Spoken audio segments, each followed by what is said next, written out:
Hey guys, this is the Revolutionary Male. My name is Alex. Welcome to this video. I decided to change it up a little bit today. I decided to stand while doing a video for once to see how that feels. I'm a guy, I generally kind of prefer to stand over sitting, so we'll give it a shot and see how it works. Although it looks like it's going to be a little awkward looking down at my laptop here to read the articles. But, you know, we'll push through anyway. Today I'm going to go ahead cover the Johnny Depp and Amber Heard case by reading an article from Mel Magazine entitled Johnny Depp, Men's Rights Hero. All right, let's go ahead and get into this. Again, the article is entitled Johnny Depp, Men's Rights Hero from Mel Magazine. The byline underneath says, large swaths of the manosphere are portraying Depp's defamation case against his ex-wife Amber Heard as an existential moment for men everywhere. It's the first week of the $50 million defamation trial for Johnny Depp, who is suing his ex-wife Amber Heard over her claims that she was repeatedly assaulted and abused over the course of their relationship. This is an ugly case with evidence of toxic, violent behavior from both parties, who met on the set of The Rum Diary in 2009 and tied the knot in 2015. You gotta love how, after all of the years now that this case has kind of been ongoing, the people who maybe a year ago would have been saying that this relationship was one-sided, where Johnny Depp was the primary aggressor and the violent party in this case, are now kind of going, both sides do it. It's both sides. It's a very toxic relationship, a very, very unhealthy relationship with violence exhibited by both parties, which, if any of you have been watching the case at all, is not remotely true. All Amber Heard's side has to demonstrate their evidence that Johnny Depp has been violent is some text messages, most of which were taken out of context. Text messages that were not sent to her, text messages that were sent about her to other people, mind you. Some audio recordings in which he is understandably upset, and a video recording in which he is venting anger against inanimate objects in his kitchen, particularly the kitchen cabinets. We don't know the context for that situation, and in fact, if you watch the video, it seems very clear to me, at least, that Amber Heard, by trying to record that, and by everything she says to Johnny Depp in that scenario, is trying to provoke him to become even more angry, clearly setting him up for something. So that's, utterly ridiculous. While Johnny Depp has multiple witness statements, actual physical documentation of physical injuries, like the one where she dang near slit his finger off. Other pictures of injuries, including how she put a cigarette out on his face, allegedly. What else is there? There's a mountain of evidence here, as well as the psychologist who interviewed and diagnosed Amber Heard as having borderline and histrionic personality disorders. So clearly, this is not a case of a toxic relationship. And if you listen to those audio recordings wherein Johnny Depp is desperately trying to get out of these situations because she has become aggressive and violent and out of control, or if you listen to the other audio tapes of their arguments where things haven't escalated to that degree yet, you can hear quite clearly that Johnny Depp is doing everything that he possibly can to understand her perspective and mediate the conflict, and she is gaslighting him, manipulating him, deceiving him, moving the goalposts around every time he kind of boxes her into a corner. It is clearly a relationship where the woman in this relationship is the primary aggressor and the abuser in this case. And this case in particular, I think, is going to be incredibly important for men everywhere, and men's issues everywhere, and abused men everywhere, as well as for men who have been the victims of false allegations. And I believe that Johnny Depp is using this case, the wealth, the power, the privilege that he has as a gigantic movie star, to set a precedent of going after those people who falsely accuse you. He's going to be the first man through that wall. And of course, it's going to get him a little bloody. And he hasn't looked completely great in this case, but I think he was completely willing to make that sacrifice so that other men who have been falsely accused could also have this precedent to go after their false accusers. So this is vitally important for a lot of men's issues and a lot of men's rights. Let's continue the article here. It took just over a year for the relationship to fracture from constant conflict. Depp claims Heard was a violent, possessive instigator who got him blacklisted from Hollywood when she wrote a Washington Post op-ed in 2018 detailing her accusations. Heard, meanwhile, claims she feared for her life because of Depp's alleged behavior, especially while the star was drunk and high. Which is interesting, because if she did genuinely fear for her life, why is it always her who is trying to stop him from leaving? It doesn't make any sense. Make that make sense, folks. You can't. It's bizarre. Clearly, this is a woman with major control issues and desperate to major abandonment issues and desperate to prevent him from escaping the situation. Framing the entire article this way and framing the argument this way, as this author has done, is ridiculous. Utterly ridiculous. But for large swaths of the manosphere, the Depp trial isn't merely a fascinating look into the complicated nature of domestic violence and volatile relationships. Look at that. See the way he framed that there? But for large swaths of the manosphere, the Depp trial isn't merely a fascinating look. It shouldn't be a fascinating look for anyone. That's very psychologically revealing, I believe. Seems like it's fascinating for this guy. It's not for me. It's been hard to watch for me. It's painful to watch. It's a sad thing to watch. It's a friggin' tragedy. Instead, I'll continue, many observers who are obsessed with the loss of men's rights and blame feminism for worsening their lives, or portraying Depp's fight as an existential moment for men as a whole. Again, nobody is obsessed with the loss of men's rights. What we are obsessed with is men's perspective, men's experiences, and the one-sided nature of feminism, in that it only presents the picture of man bad, woman good, male power, female victimization. It doesn't present the other side. That's what we're concerned about. All right. Depp.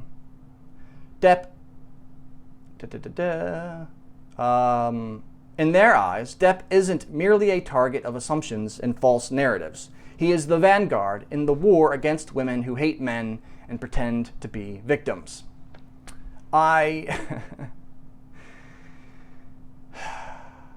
He's not the target of assumptions and false narratives. There are facts.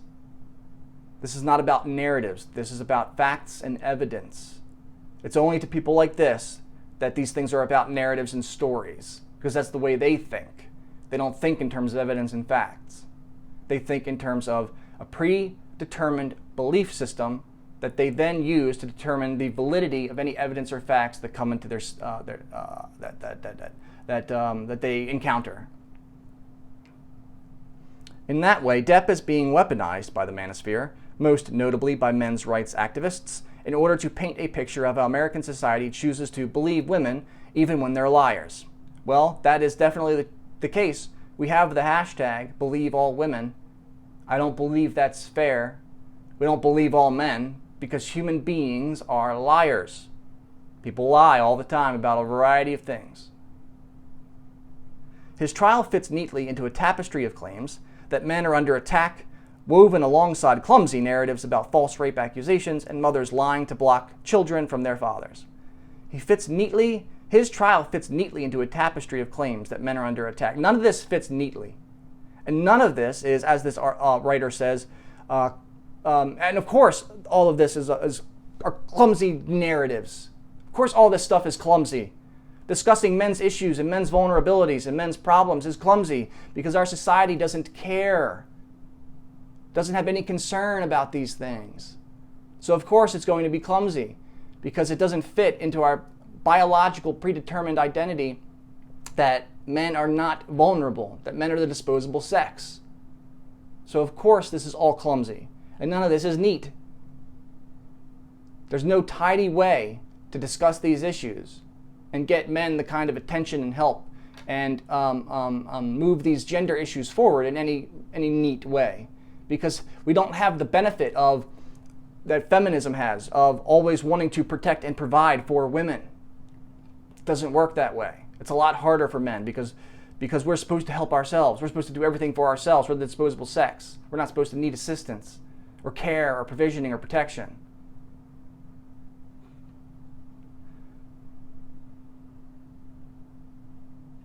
No wonder there's an energized web of right-wing YouTubers, influencers, and social media posters who are following the trial live, leveraging the drama for clout while proselytizing on the injustice of mass misandry in the post-Me Too age.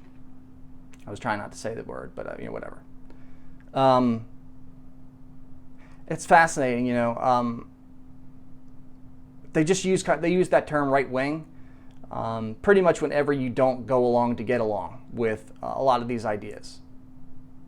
I don't consider myself a right-wing person, and yet here I am discussing these issues. It's perfect for anyone who creates content around conservative talking points like Hollywood elitism, cancel culture, or the harms of feminism and wokeness. Again, none of those things are exclusively conservative talking points. There are a lot of liberal people, a lot of centrist people who are concerned about all of these things. A lot of leftists and liberals who are concerned about Hollywood elitism and cancel culture and the negative consequences of feminism and wokeness. That includes content creators like Minnesota lawyer Nick Rikita, who is streaming the trial to his nearly 350,000 subscribers on YouTube while providing live commentary and insights on Twitter. He's joined by such like-minded thinkers as That Umbrella Guy, whose YouTube account, for perspective, highlights a video of how Jordan Peterson wrecks Marvel with his intellectual might, and Yellow Flash, who recently posted commentary on how the Depp trial will destroy the Hollywood agenda. Umbrella, for one, has been making repeated claims that Heard and her simps targeted their content with takedown notices and championing how he and other men's rights allies are willing to be unbiased in the face of social pressure. This narrative of speaking truth to power by claiming Heard, cancel culture, and feminism is upheld by their fans, including in the live chat for the trial. In one typical comment, a poster named Kiernoth observes that the kind of crap Johnny put up with from an abusive mother and an abusive ex-wife was set up because of the disproportional focus on female suffering. That's exactly the point I just made. They add, look up men's rights movements. Other entities, including the UK-based fathers' rights group Fathers for Justice, have lashed onto the Depp trial in order to prove their point about the alleged systemic ignorance of male suffering in all kinds of venues, not just divorce court. See the way that they frame all this stuff as if it's completely illegitimate? Is that done in good faith or fair? No, I don't think so. This is exactly why all this stuff is clumsy and not very tidy or neat. Because their immediate internal response to any of our claims about any of these things, about men's perspectives on any of these issues, is immediately reactive, defensive, and to negate the idea that any of this holds any weight whatsoever. Their newest campaign depicts a dead-eyed Heard standing for a mugshot, holding an edited image of the words, "This is what a domestic abuser looks like." Break the silence, end the stigma, the tagline urges. This rhetoric has been building for years on mainstream sites like Reddit, but also incel and MRA hubs like the forums poal.co and incels.is. I've never been to those websites. One thread on Reddit from 2019 claims that the Johnny Depp case speaks for thousands and thousands of those who actually ended up in prison for having done nothing but be part of a sexist legal system controlled by feminists. A claim that doesn't hold water when you consider the trends happening inside prisons, nor the fact that the criminal justice system is controlled by a disproportionate number of old white men. Again, these same old tired arguments. Just because those in power are men doesn't mean that they have men's best interests in mind. It's a fallacy. It's completely irrelevant. And given the fact that any data that you look at when it comes to prisons and putting people in prison shows that more men are put in prison than women. So this is ridiculous. And honestly, if there's been any growth in women's incarceration, which I don't know that there has been, that's the implicit claim here, that would mean that we're getting to a place of some semblance of legal equality, I would imagine, right? Because we should be holding men and women to the same standards, right? Or maybe not. Maybe not, according to this person's point of view. Maybe not. Maybe if a woman and a man commit the same crime, that man should, as they do now, receive 6 times longer sentences than those women. guess so that's what they want. They want to retain that privileged inequality. Another thread from the subreddit Men's Rights claims that the media bias always turns society against innocent men, many of whom lack the resources to fight back. That is a simple fact. A simple fact. And then it continues, there is little doubt that Johnny Depp himself was victimized in his relationship. Well, I'm good that this writer admits that, finally. And fights with Heard. He did encounter a wave of harsh public scrutiny after her claims in the Washington Post, even if she didn't name him in that piece. And he did disappear from Hollywood for some time in the aftermath, although it's near impossible to prove whether he was really blacklisted. I don't think that's nearly impossible to prove. It seems fairly obvious to anybody with a brain that he was blacklisted from Hollywood. He was fired from his Harry Potter franchise. He was not fired necessarily, but they haven't made a Pirates film with him since as well. So this is not a matter of debate. There are certain standards that have to be met in the court, the legal system, in the court case. But in the case of public opinion, it's very, very clear that he was blacklisted in Hollywood.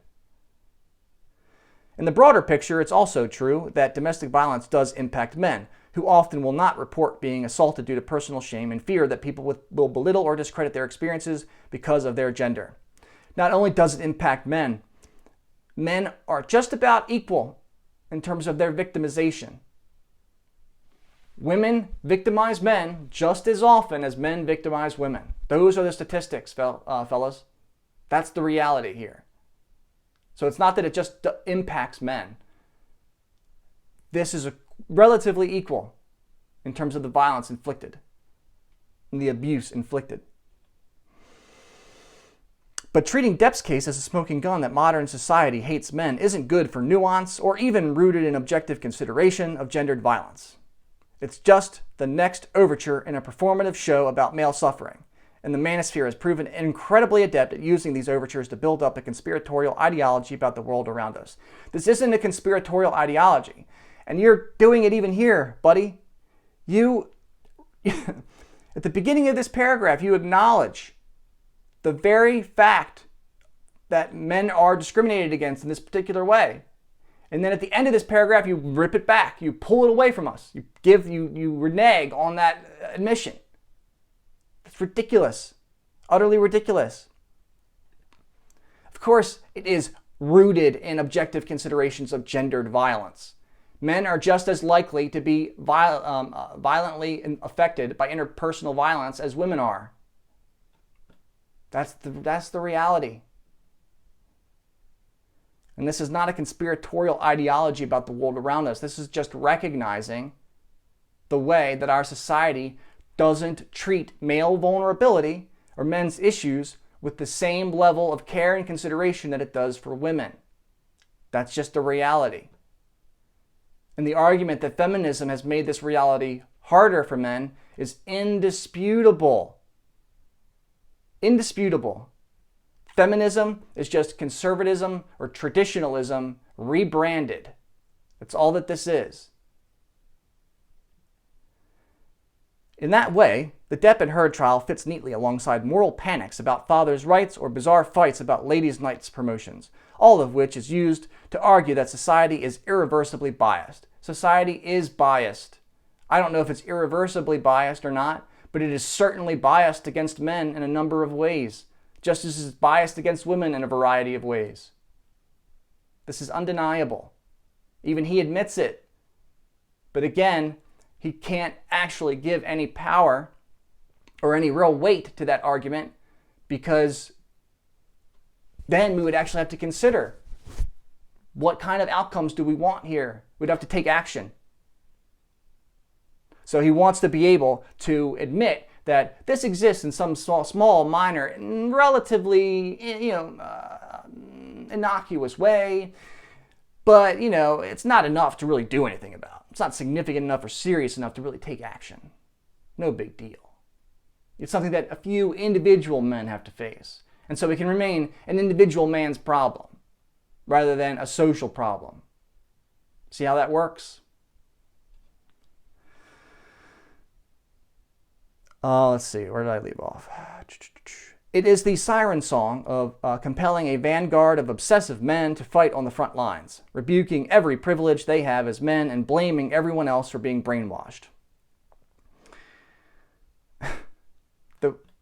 Right, because none of these guys are acting in good faith whatsoever. They are obsessive, conspiratorial, biased, hateful men who just want all the power and all the privilege and all the benefits of society with none of the responsibility. That's what's going on here. If we were using these same words, the same sentence to describe feminism, it would be framed completely positively. Talk about being biased. It is the same philosophy that leads young people to believe that inceldom is an inherently positive revolutionary force in the face of Stacy's and Chad's corrupting the natural balance of things. I don't even know what to do with that sentence because I don't know anything about that particular culture, so I'm just going to leave that one there. It sounds like a bunch of nonsense to me. So ridiculous and silly, the fact that he's talking this way. And then the last paragraph says, amid this tapestry, the anger and joy swallowing the defense of Depp is predictable, if volatile. Some aggrieved men just need something righteous to believe in, and they've chosen the actor's trial as a fork in the road for the future. Completely ridiculous. This is a pivotal point, I do believe, in a lot of these issues. And I think Johnny Depp has won his reputation back for a lot of people. And it is really highlighting and bringing to attention a lot of the experiences that men have had in relationships. And even I'm sure a lot of women have had in relationships with other women who are abusive. So this is going to be incredibly interesting. And I think a turning point in a lot of these issues, and especially in the public dialogue about it. So I'm going to leave it there, guys. If you liked the video, please go ahead and hit the like button. Even if you didn't like the video, hit the like button. If you hated the video, only then hit the dislike button. That's your only excuse if you really hated it. I'm just kidding. If you want to email me at therevolutionarymail@gmail.com. You can contact me directly there. If you have any comments or suggestions or ideas or articles that you want me to read, go ahead and leave it in the comment section below. If you have any criticism, positive or negative, go ahead and leave it in the comment section below. I appreciate any kind of input. That's the end of this video, fellas. Again, my name is Alex. This has been The Revolutionary Mail, and I look forward to seeing you again in the next video.